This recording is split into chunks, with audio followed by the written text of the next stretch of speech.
बोलिए शंकर भगवान की जय। बोलिए गणेश भगवान की जय। श्री शिव महापुराण के अंतर्गत द्वितीय संहिता जो कि रुद्र संहिता है, इसे हम षष्ठी खंड के नाम से भी जानते हैं।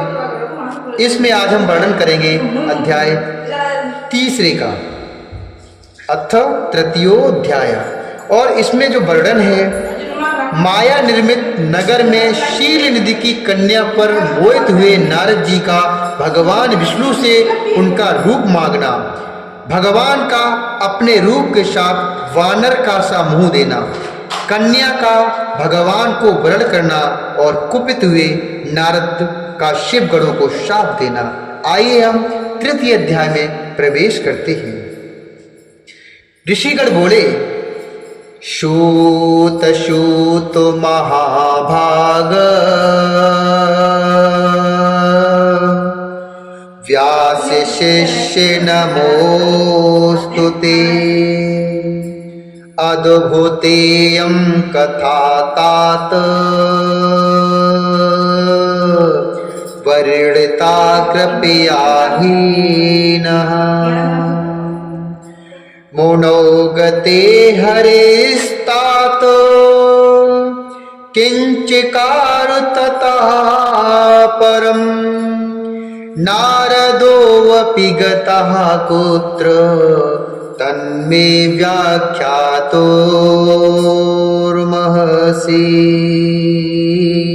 तन्मे व्याख्यातोर्मसि।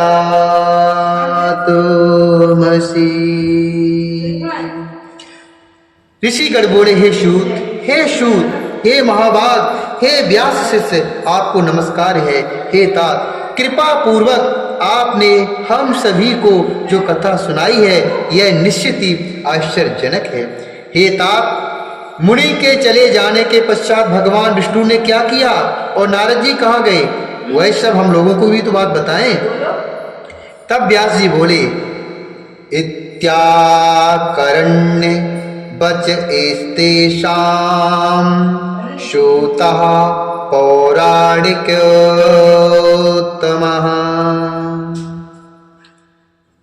इत्याकरण्य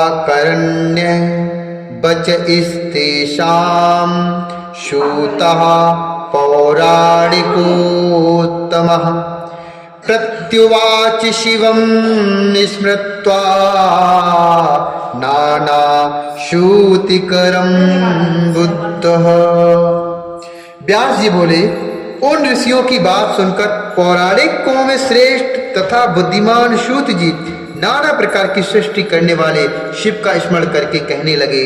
तब सूत जी बोले, मुनौ यद्दच्छया विष्णुर्गते तस्मिन् नारदे, शिवेच्छया चकाराशु मायां माया विशारदः,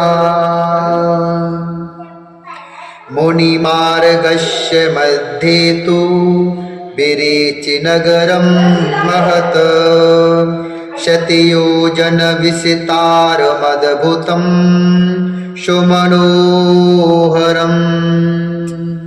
सूत जी बोले, हे महर्षियों, और नारद मुनि की इच्छा अनुसार वहां से चले जाने पर भगवान शिव की इच्छा से माया विशारद श्री हरि ने तत्काल अपनी माया प्रकट की। उन्होंने मुनि के मार्ग में एक विशाल 100 योजन विस्तार वाले अद्भुत तथा अत्यंत मनोहर नगर की रचना की। भगवान ने उसे अपने वैकुंठ लोक से भी अधिक रमणीय अर्थात सुंदर बनाया था। सुंदर तो क्या, उसका वर्णन ही नहीं कर सकते। नाना प्रकार की वस्तुएं उस नगर की शोभा बढ़ाती थी। वहां स्त्रियां और पुरुषों के लिए बहुत से विहार स्थल थे। वह नगर चारों वर्णों के लोगों से युक्त था। वहां शील निधि नामक ऐश्वर्यशाली राजा राज करते थे।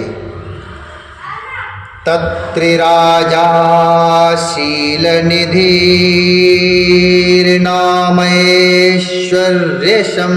निवतः, सुता स्वयंवरो दुक्तो महोत्सवोषम निवतः। वहां शील निधि नामक ऐश्वर्यशाली राजा राज करते थे।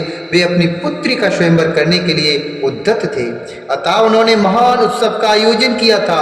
उनकी कन्या का वर्णन करने के लिए उत्सुक हो चारों दिशाओं से बहुत से राजकुमार आए थे, जो नाना प्रकार की वेशभूषा तथा सुंदर शोभा से प्रकाशित हो रहे थे।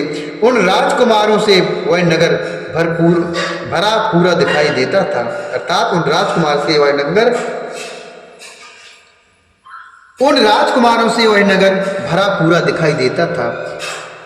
ऐसे राजनगर को देख नारद जी मोहित हो गए। वे कौतुकी कामाशक्ति नारद राजा शील निधि के द्वार पर गए। मुनि श्रेष्ठ नारद को आया देखकर राजा शील निधि ने श्रेष्ठ रत्नमय सिंहासन पर बैठाकर उनका पूजन किया। उसके बाद राजा ने श्रीमती नामक अपनी सुंदरी कन्या को बुलाकर उसे नारद जी के चरणों में प्रणाम करवाया। उस कन्या को देखकर नारद मुनि चकित हो गए और बोले, हे राजन, केयम राजन महाभागा कन्या सुरसुतोपमा। यह देव कन्या के समान सुंदर तथा महाभाग्यशाली कन्या कौन है? हे राजन, यह देव कन्या के समान सुंदरी तथा महाभाग्यशाली कन्या कौन है?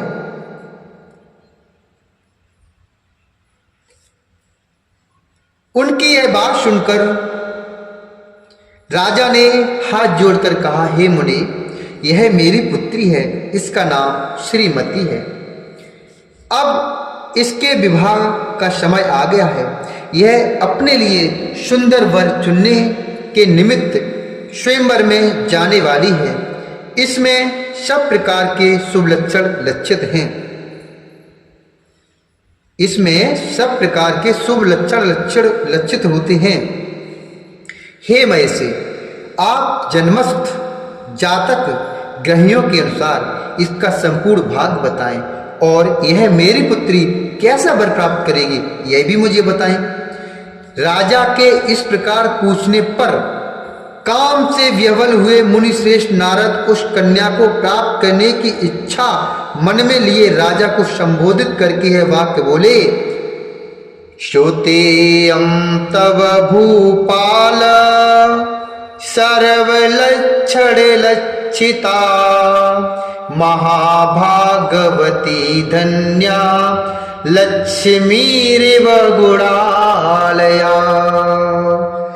महाभागवती धन्या लक्ष्मीरिव गुणालया। हे भूपाल, आपकी यह पुत्री समस्त शुभ लक्षणों से संपन्न परम सौभाग्यवती धन्य और साक्षात लक्ष्मी की भांति समस्त गुणों की आगार है। इसका पति निश्चय ही भगवान शंकर के समान वैभवशाली सर्वेश्वर, किसी से पराजित न होने वाला वीर, काम विजयी तथा संपूर्ण देवताओं में श्रेष्ठ होगा। ऐसा कहकर राजा से विदा लेकर इच्छानुसार विचरण करने वाले नारद मुनि वहां से चल दिए। वे काम के वशीभूत हो गए थे। शिव की माया ने उन्हें विशेष मोह में डाल दिया था। वे नारद मुनि मन ही मन सोचने लगे कि मैं इस राजकुमारी को कैसे प्राप्त करूं। स्वयंवर में आए हुए नरेशों में से सबको छोड़कर यह एकमात्र मेरा ही वरण कैसे करे। समस्त नारियों को सौंदर्य सर्वथा प्रिय होता है। सौंदर्य को देखकर वह प्रसन्नता पूर्वक मेरे अधीन हो सकती है, इसमें संशय नहीं है। ऐसा विचार कर काम से विवल हुए मुनिवर नारद भगवान विष्णु का रूप ग्रहण करने के लिए तत्काल उनके लोक में जा पहुंचे।